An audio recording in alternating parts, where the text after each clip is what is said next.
had worked at Sterling and Company for 3 years. 3 long years of early mornings, late nights, and proving myself over and over again.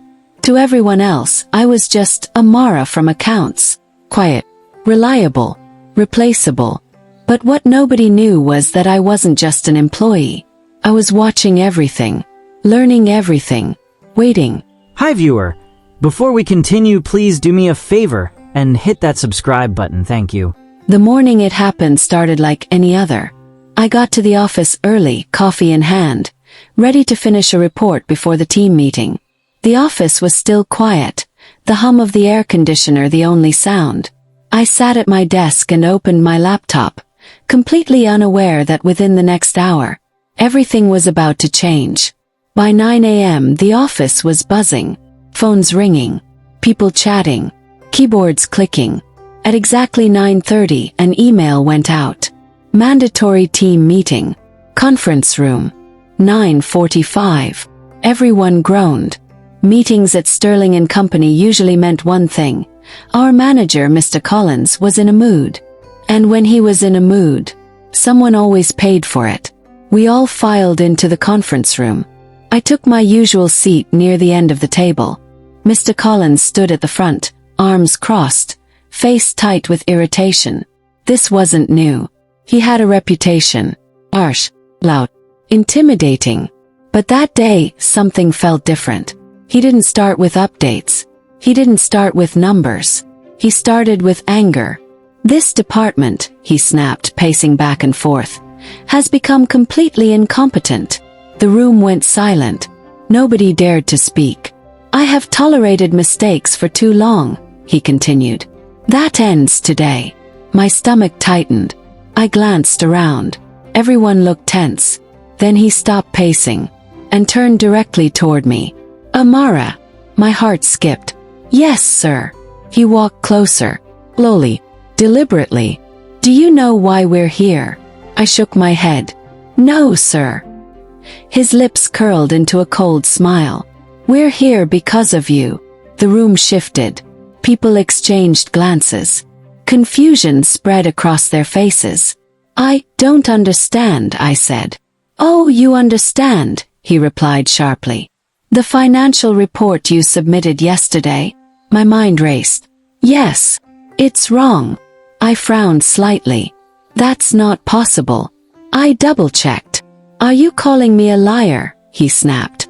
The tension in the room spiked instantly. No, sir, I'm just saying. You're saying you didn't make a mistake. I'm saying the numbers are accurate. His face darkened. Unbelievable. He turned to the room. This is exactly the problem. No accountability. I felt heat rise in my chest. Sir, if there's an issue, we can review it. I've already reviewed it, he cut in. And I don't have time to babysit employees who can't do basic work. A few people shifted uncomfortably. This wasn't normal, even for him. Then he said something that shocked everyone. Pack your things. My breath caught. Excuse me. You're fired. The words hit like a slap. The room went completely silent. No one moved. No one spoke. Effective immediately, he added. I stared at him, trying to process what was happening. For a report, I asked quietly. For incompetence, he snapped. My hands clenched slightly. I could feel every eye in the room on me, waiting, watching, humiliated. But something inside me didn't break, didn't panic. It didn't beg. Instead, became very, very calm.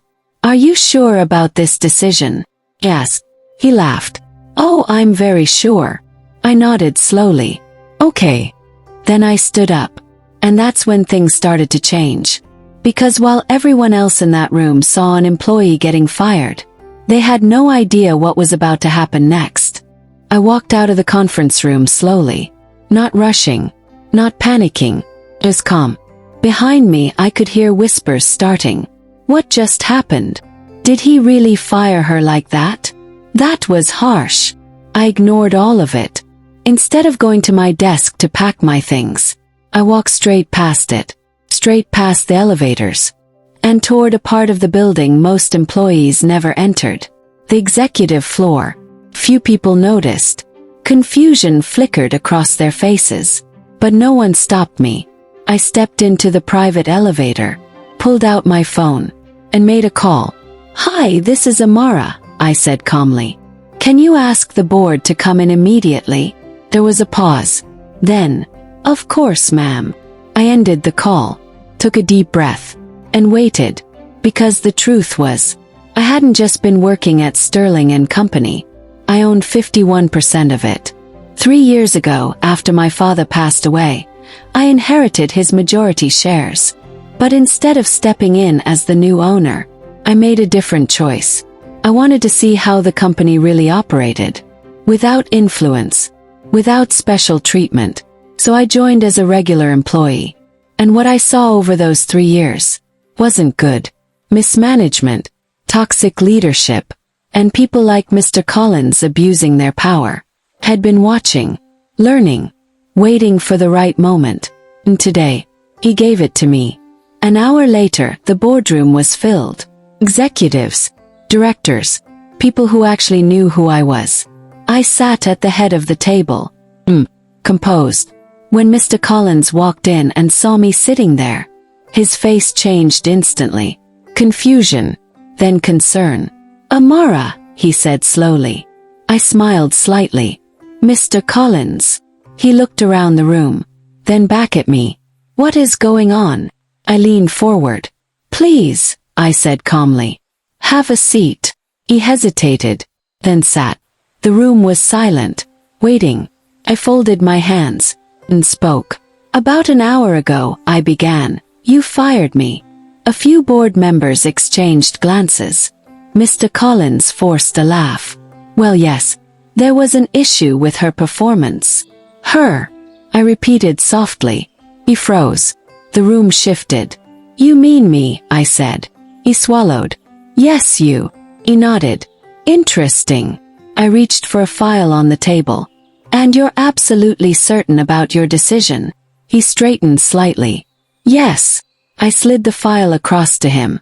"Then I think you should read that." He opened it. His eyes scanned the page, then widened.